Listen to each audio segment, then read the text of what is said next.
Hi mga ka-brainy! So for today's video ay maaga tayo nagising dahil pupunta tayo sa Clark International Airport. Ilang taon na nga rin pala kaming nag-aayaan ng mga hipag ko na mag-travel abroad pero laging hindi natutuloy. Talagang totoo yung kasabihan na pagbiglaan natutuloy. So ayan, kasama natin si Christine Yalong at si Cherish TV. So, ayan guys, nakalagpas na kami ng immigration. So, ang tanong lang naman sa amin ay, nasaan ang asawa nyo?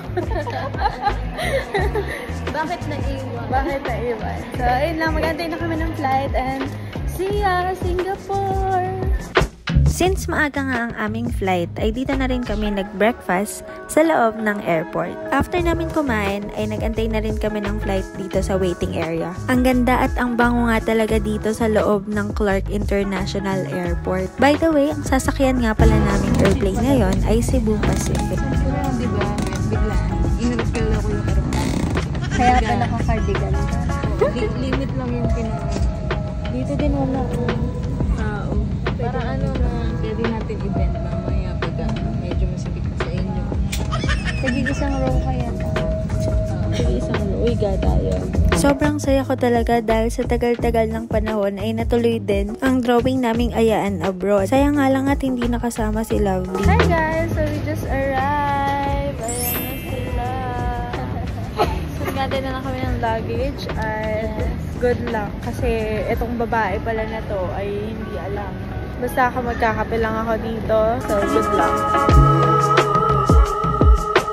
Pagkababa nga namin dito sa airport ay bumili na nga kami agad ng SIM dahil you know naman na Wi-Fi is life. Depende kung gaano mo katagal gagamitin yung SIM sa presyo nito.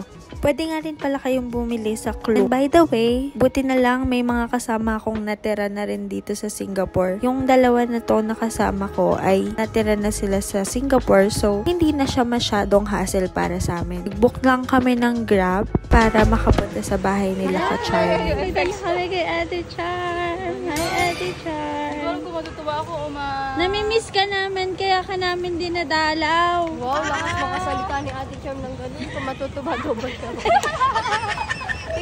Biglaan kasi, be. Wala man lang kayo, Ate Charm. Pupunta na ako dyan.